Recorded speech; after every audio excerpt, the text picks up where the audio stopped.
The Maasai's Last Dance.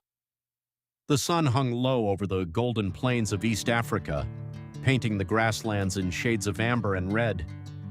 In the village of the Maasai, elders gathered beneath an ancient acacia tree. Their faces were marked with wisdom, and their eyes carried stories older than memory itself. Among them sat old Ol Saitoti, the village's most respected elder. His voice was gentle but strong as he addressed the people. Our fathers dance beneath these skies. Their fathers danced before them. The dance is not merely movement, it is the heartbeat of our people. The villagers listened in silence. For generations, the Maasai had celebrated the Adumu, the jumping dance that displayed strength, courage, and unity. Young warriors leapt toward the sky while the community sang around them.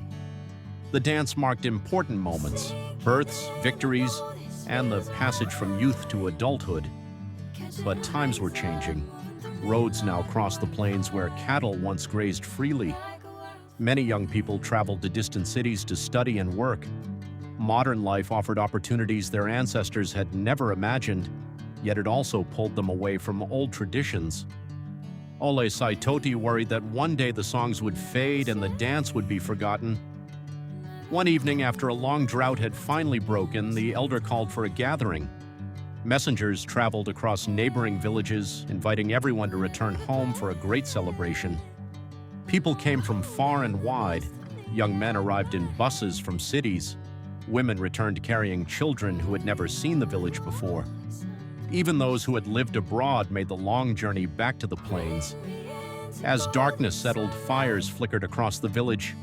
The stars appeared one by one, filling the sky with light.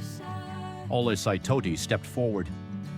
"My children," he said, "tonight may be the last time all of us stand together like this. Not because our people will disappear, but because the world is changing. Before we walk into the future, we must remember who we are." The drums began. A deep rhythm echoed across the grasslands. The warriors formed a circle. Their red shukas glowed in the firelight.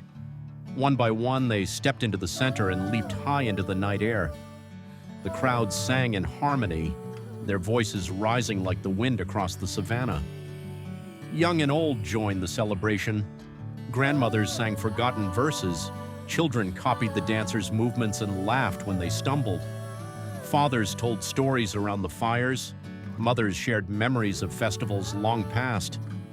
For hours, the village danced. Near midnight, Ole Saitoti watched from the edge of the circle. Tears shimmered in his eyes, not tears of sadness, but of hope. He realized that traditions do not survive because they remain unchanged.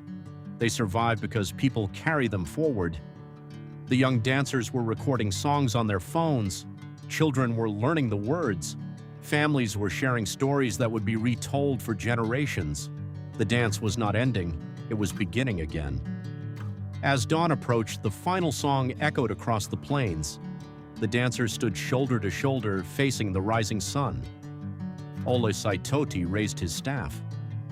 "This is not our last dance," he said. "It is the dance that will lead us into tomorrow." The sun climbed above the horizon, bathing the village in golden light. And while the world around them continued to change, the heartbeat of the Maasai lived on, in their songs, their stories, and the dance that would never truly end.